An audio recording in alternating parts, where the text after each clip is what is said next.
presento al profesor Hans Selye, la máxima autoridad que ha habido en el mundo en todo lo relacionado con el estrés. De origen húngaro, formado en Praga, se fue a la Universidad McGill en Canadá como ayudante de laboratorio y acabó siendo el jefe de todo el departamento de investigación después de 25 años. Cuando hablas de estrés, hablas de Selye, porque Selye fue el gran descubridor de los mecanismos del estrés. Y os voy a contar un poco lo que pone aquí. Selye habla de que hay un momento en el que cuando una persona está, homeostasis que decía equilibrio, está en equilibrio y se encuentra con algo que lo vive como una amenaza, por eso se activa la alarma, una amenaza, y la amenaza no tiene que ser física, no tiene que ser que te encuentres con un tigre por la calle, puede ser la amenaza a sentirte criticado, la amenaza a sentirte avergonzado, la amenaza a sentirte humillado, ¿vale? O sea, amenazas emocionales, y él habla específicamente también de ellas. Observar lo que pasa.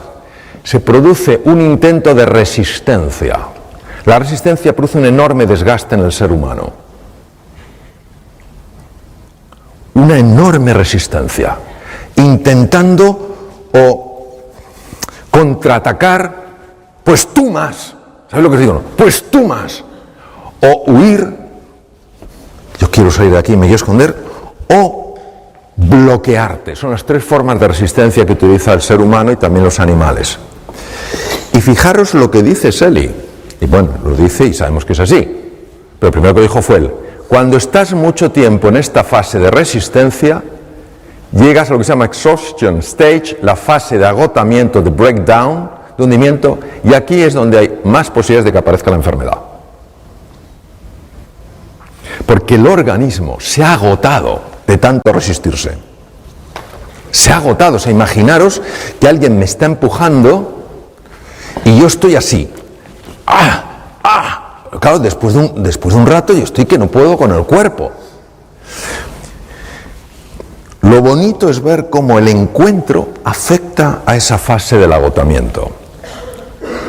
Cuando una persona se siente amenazada, se siente en peligro, y ya no estamos hablando del peligro físico, que puede darse, pero más difícil en nuestro mundo, cuando se siente amenazada emocionalmente, pues yo no voy a ser capaz de salir adelante, o esto es demasiado difícil, o yo soy poca cosa, el mundo me supera. Cuando una persona se siente amenazada, no que esté amenazada, que se sienta amenazada, se produce lo que se llama una disregulación del sistema nervioso simpático y parasimpático. Muy fácilmente explicar lo siguiente. Aparte del cerebro, cerebelo, la médula que todos conocemos, y los nervios periféricos, los sensitivos, los motores, etcétera, hay toda una división importantísima. El sistema nervioso se llama sistema nervioso vegetativo o autonómico, porque siempre se pensó que iba, entre comillas, a su bola.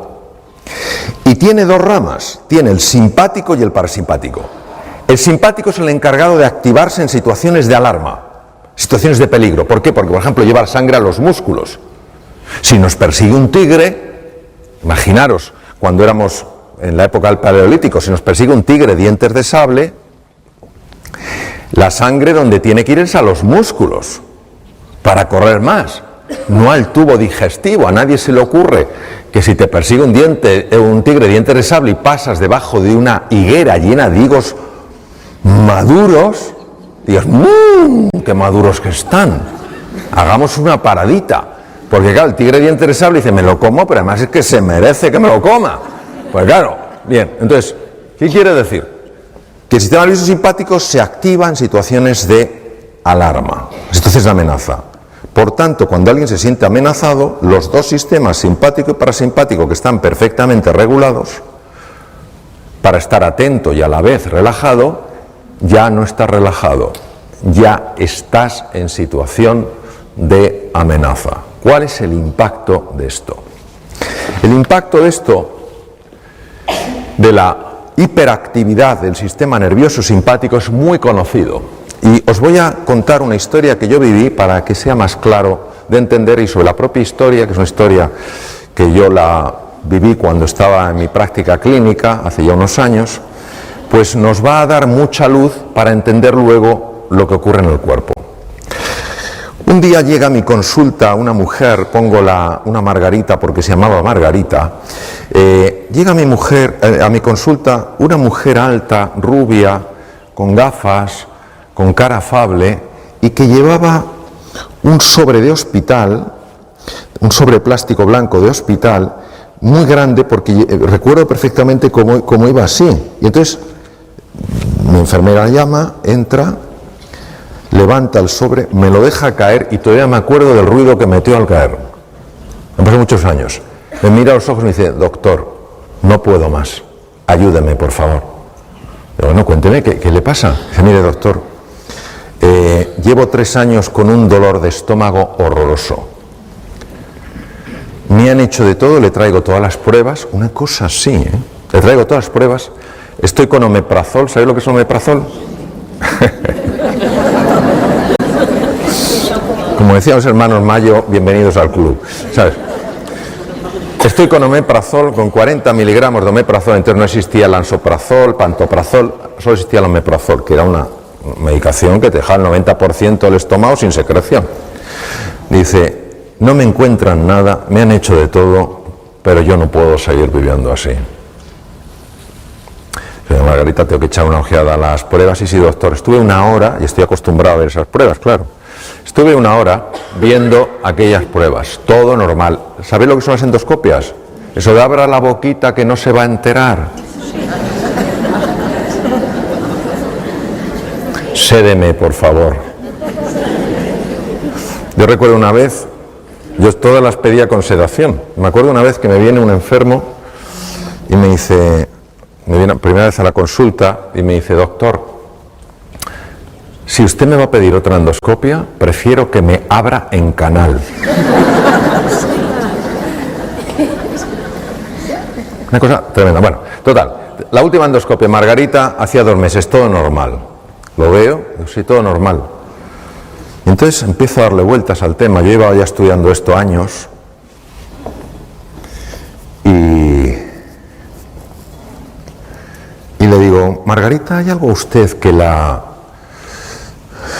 le afecte mucho emocionalmente, que lo esté viviendo como una situación de amenaza o algo así?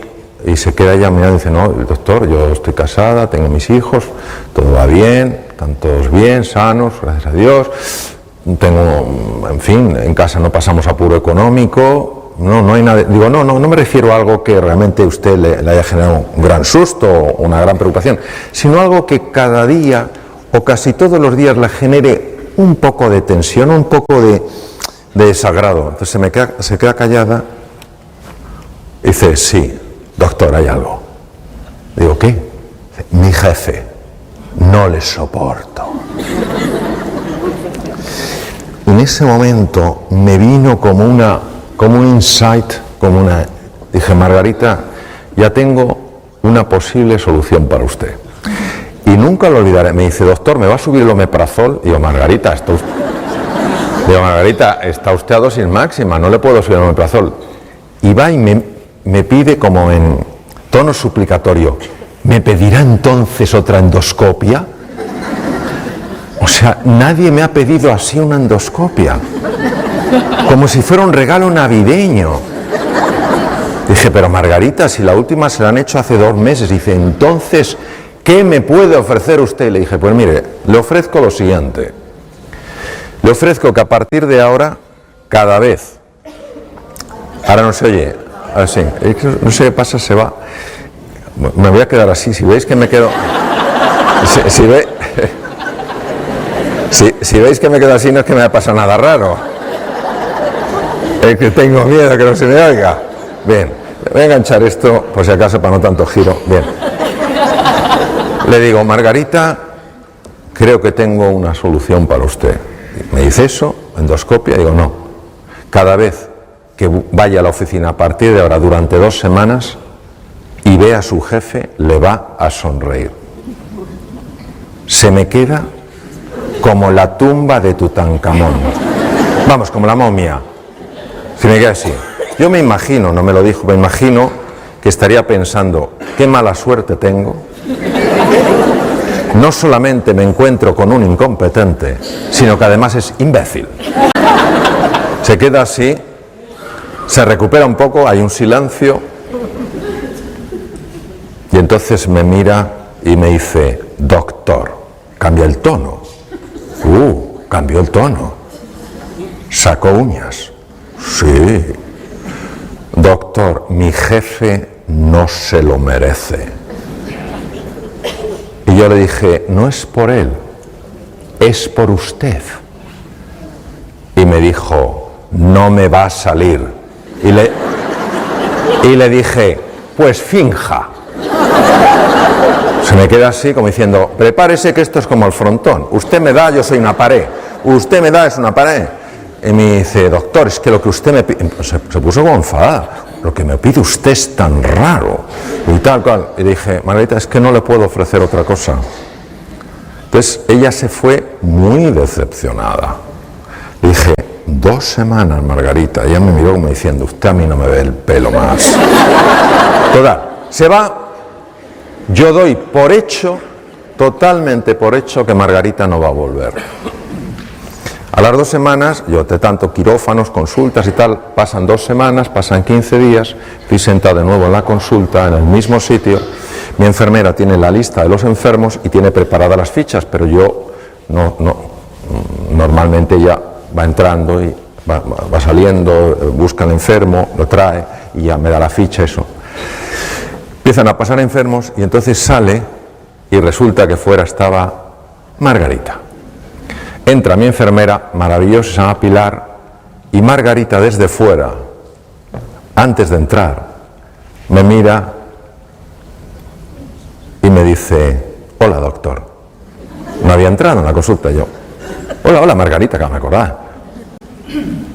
Doctor, si no lo veo, no lo creo. Yo, entre Margarita. Aquí hay una historia que usted me va a contar. Se sienta y digo, cuénteme Margarita. Dice, doctor, lo primero que quiero decirle es que ya no me duele nada el estómago.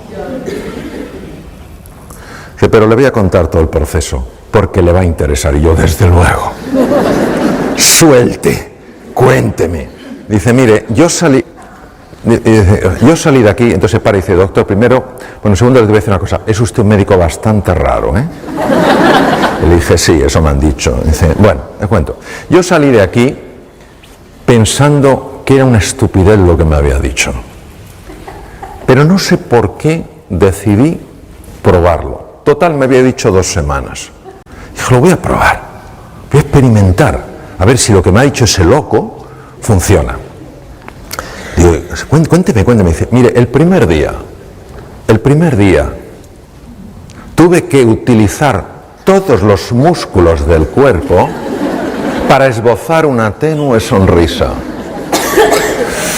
Pero conforme fue pasando el tiempo, algo cambió.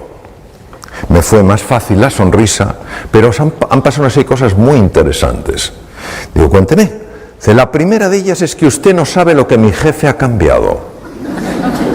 Dice, es otro. No le reconocería. Otro. Mucho más amable, mucho más humano. Otra cosa, no sé qué le ha pasado. Algo en su casa se ha debido arreglar, no sé qué. Otro.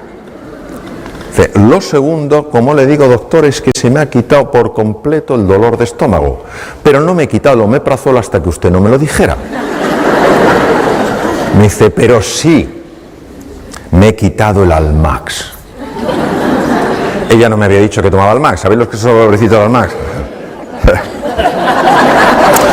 Bueno, el sobrecito Almax, ella se lo bebía como quien bebe un vaso de agua. Entonces en la oficina todo el mundo la veía tomándose el Almax. Dice, doctor, entonces como dejó de dolerme el estómago a los pocos días, y ni siquiera le había hecho el Almax, y el Almax lo toma todo el mundo, el omeprazol no me lo quité, pero el Almax sí. ¿Y sabe lo que ha pasado, doctor? Digo, ¿qué? Que mis compañeros se han dado cuenta y se han acercado a mí y me han preguntado, Margarita, ¿ya no tomas Almax? Y yo les he dicho, pues no. ¿Y eso? Pues que me he encontrado con un médico que me ha dicho dos cosas y se me ha quitado el dolor de estómago. Va, me mira y me dice, doctor, prepárese que le viene toda la oficina. Entonces, el tema es...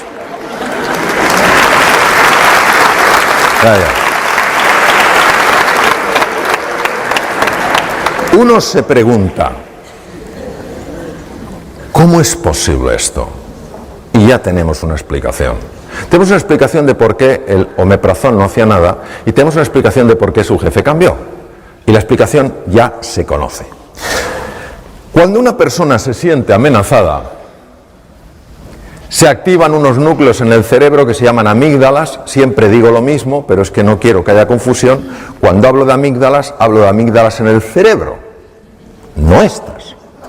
Porque en una ocasión, con un grupo de pocas personas, no llevaba imágenes, no llevaba cerebros, que a veces llevo cerebro, empecé a hablar de las amígdalas y una persona empezó a ponerse súper pálida. Y yo digo, este se me cae redondo. Digo, ¿qué le está pasando? Digo, oye, ¿te encuentras bien? Y me dice, no. Digo, ¿pero qué te pasa? Y dice, que estoy entendiendo toda mi vida. Y ya no tiene remedio. Me las quitaron de pequeño. Vean, la confusión viene de que amígdala en griego es almendra y se parecen a estas, pero no son estas. Están en el cerebro.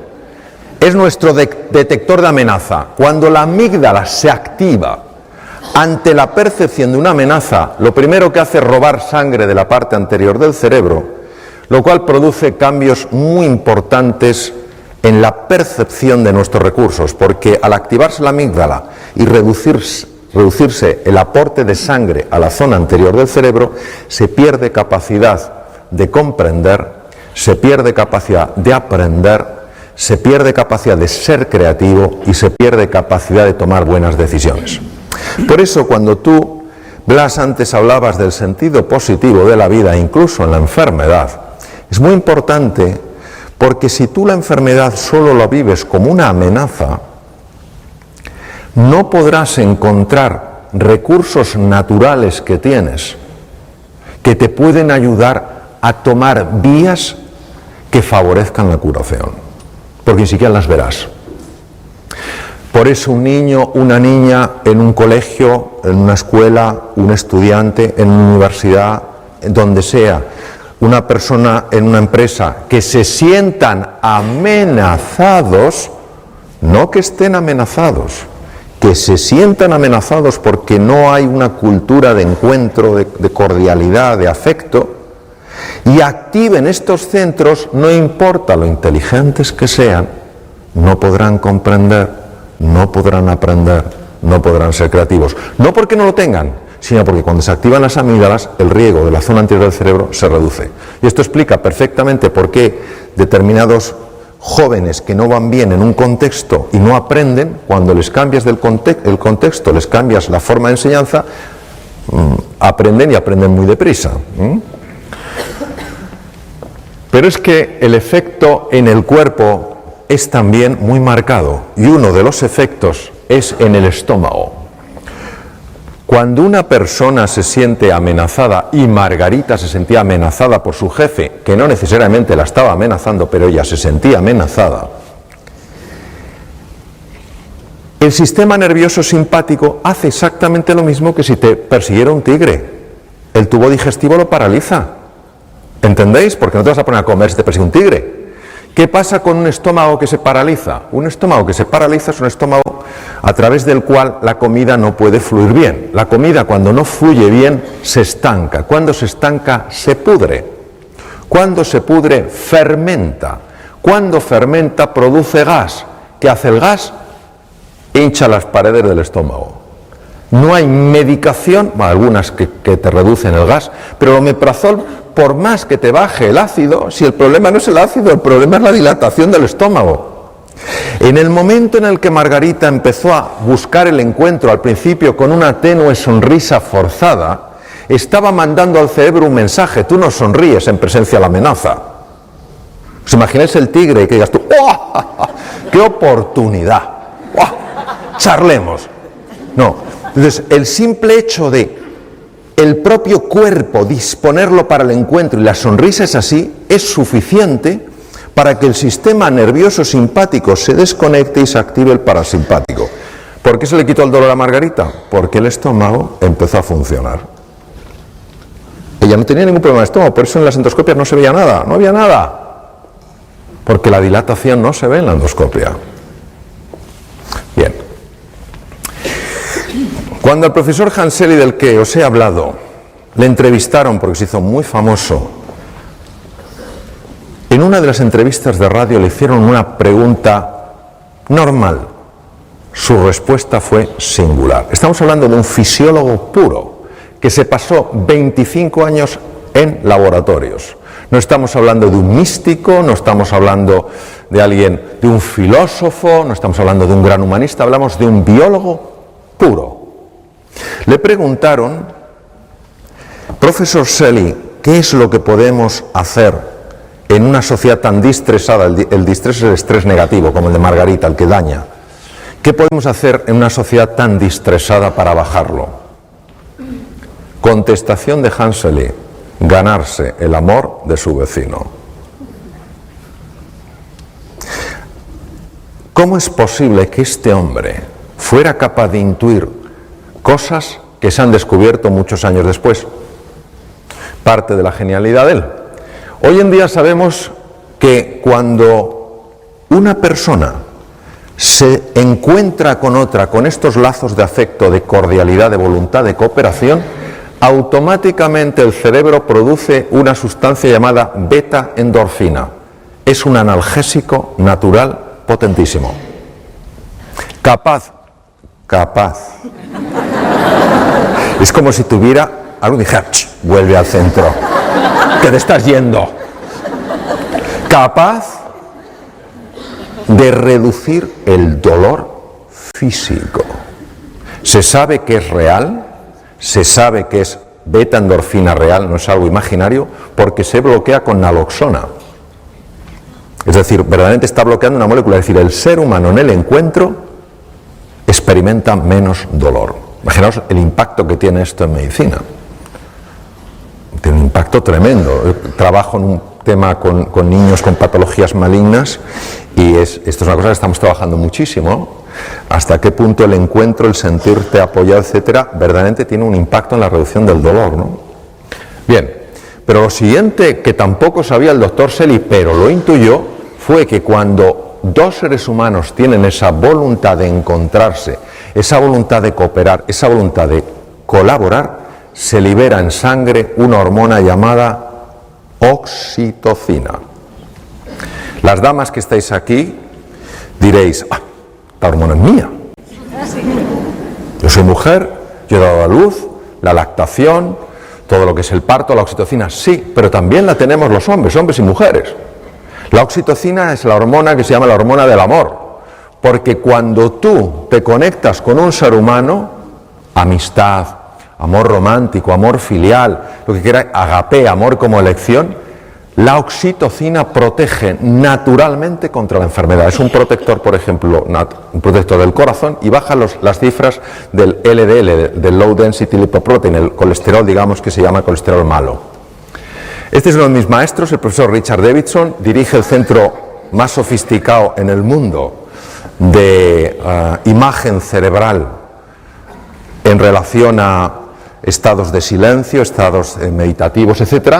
Y él ha demostrado a través de un ejercicio que se llama META, un ejercicio muy utilizado en el mundo del Namaste, que cuando una persona visualiza, como decías tú, Blas, visualiza el afecto, primero hacia sus seres queridos, luego a los menos queridos, y hace lo que puede con los nada queridos, pero hace ese esfuerzo. Él ha observado, es el primer científico en el mundo que lo ha podido observar, ha observado que la parte anterior del cerebro, que si os acordáis es la que se bloquea cuando la amígdala se activa, ¿os acordáis? Pues resulta que empieza a crecer en grosor, aumenta la neuroplasticidad, la formación de nuevas neuronas y es capaz entonces de neutralizar el miedo. Luego quiere decir que el antídoto natural del miedo es el amor, no es el valor, es el amor. Cuando la amígdala, que estaba activada, se desactiva, la parte anterior del cerebro puede funcionar bien. Claro, esto tiene unas implicaciones enormes. Porque quiere decir que una persona que se siente amada, que se siente querida, es una persona que intelectualmente va a funcionar mejor. Y una persona que se siente humillada, que se siente avergonzada, que se siente empequeñecida, intelectualmente va a funcionar peor. Porque esos estados de ánimo están afectando al funcionamiento de su cerebro.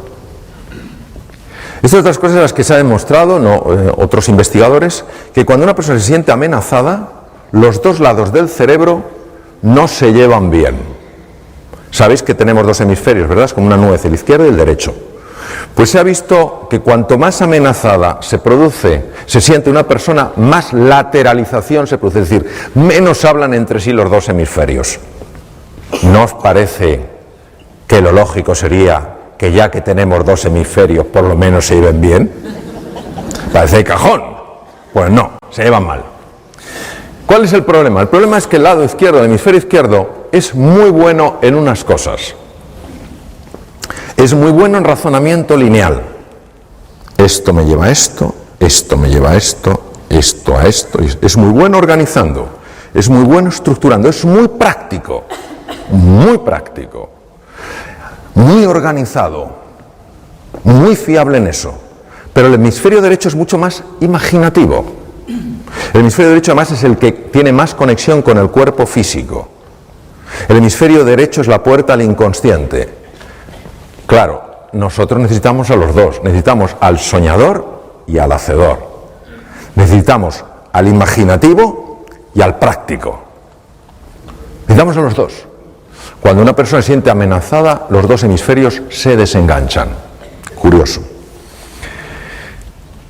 A nivel del corazón, se ha visto que el amor, el desarrollar este deseo, no pensemos en un amor azucarado, te amo, no, estamos hablando de algo como forma de ser y de estar en la vida, muy en la línea de lo que tú has comentado, Blas, es decir, tu deseo de siempre buscar lo mejor en la otra persona. Y por supuesto en ti. Cuando tú haces eso, se observa algo interesantísimo.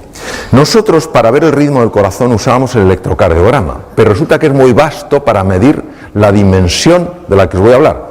Y ahora existe una metodología mucho más fina que permite ver lo que se llaman las alteraciones finas del ritmo cardíaco. Y observamos, por ejemplo, que cuando una persona está estresada porque se siente amenazada, aunque el electrocardiograma parezca normal, cuando tú lo haces mucho más fino, la lupa es mucho más precisa, observas las enormes irregularidades. Pero cuando la persona activa el otro sistema, el parasimpático, que es el que se activa en el encuentro, fijaros qué ritmo más curioso toma el corazón. Esto se ha asociado con mayor longitud de vida. Se llama coherencia cardíaca. La coherencia cardíaca hace que el corazón funcione mejor y el corazón tiene su propio cerebro, Emite un campo electromagnético hasta 3 metros de distancia, se ha medido. Y está alterando todas las células del cuerpo. Que el corazón funcione así está afectando a todas las células. El sistema parasimpático, que es el sistema del encuentro, opuesto al simpático, no es que el parasimpático sea bueno, es que cuando este está demasiado activo, ya hemos visto lo que pasa, la sensación de amenaza. Cuando el parasimpático empieza a dominar un poco el juego, aumenta la capacidad de hacer frente a las infecciones, porque se potencia el sistema inmune. Esto es muy importante cara a la enfermedad. Se reduce la producción de radicales libres. Pero es un radical libre. Nosotros sabéis que usamos el oxígeno para producir energía, pero pagamos un precio. Lo mismo que para venir aquí de Alicante ha habido que ir por una carretera de peaje y se paga un precio, y preferirías no pagarlo, pero si no pasas por ahí, para poder utilizar oxígeno y obtener energía pagamos un precio. Ese precio es la producción de unas cosas que se llaman radicales libres. ¿Qué es un radical libre? El radical libre es una molécula muy inestable que le falta un electrón y necesita robar el electrón. ¿Cómo roba el electrón? Bombardeando otras células para robarle los electrones. Esto genera muerte celular, daño en pared celular, en membrana celular, envejecimiento temprano y mutaciones. Pues el encuentro, la activación del parasimpático, reduce la producción de radicales libres. Lo que veis ahí en las puntitas de los cromosomas se llaman los telómeros, y uno de los descubrimientos más importantes que se han hecho jamás en genética. El telómero se descubrió con microscopía electrónica. En los extremos de los cromosomas, lo que veis en color rojo, no se sabía muy bien lo que hacía. Los cromosomas son como unos estuches donde está el ácido, el DNA, el ácido desoxirribonucleico enrollado, el material genético. Cada vez que una célula se divide, tiene que duplicar los cromosomas para que a cada célula hija vaya el mismo número de cromosomas. En ese proceso el telómero se adelgaza. Si el telómero se adelgaza más allá de un cierto nivel, la célula ya no se puede reproducir. Si no se puede reproducir, una vez que esa célula llegue a su tiempo de vida, se muere. Es decir, la base del envejecimiento y la destrucción de los tejidos. Sorprendentemente, observaron que algo misterioso reparaba los telómeros y no sabían lo que era. Hasta que una investigadora australiana y un equipo de investigadores norteamericanos, la doctora Elizabeth Blackburn, demostró que es una estructura enzimática llamada la telomerasa. 2009 es el año en el que ella ganó el Premio Nobel de Medicina y Fisiología por el descubrimiento de la telomerasa. Elizabeth Blackburn estudió a madres que tenían niños con patologías cerebrales que exigían una atención constante. Algunas de estas madres tenían la ayuda de sus maridos, de la comunidad, pero había algunas que estaban totalmente solas haciendo frente a ese desafío. Habían volcado toda su vida en el cuidado de su hijo, de su hija, que había nacido así, ¿vale? Localizó a estas madres que se sentían solas en su lucha. Les extrajo sangre y midió tamaño de telómeros y cifra de telomerasa. Tamaño de los telómeros era muy bajo, cifras de telomerasa bajas. Esto, la implicación, es un acortamiento de la vida. ¿Entendéis por lo que he explicado?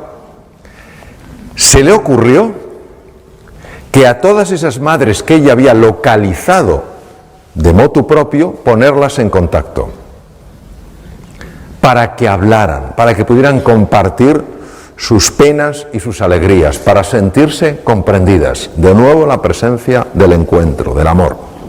Meses después, Elizabeth Blackburn volvió a sacarle sangre.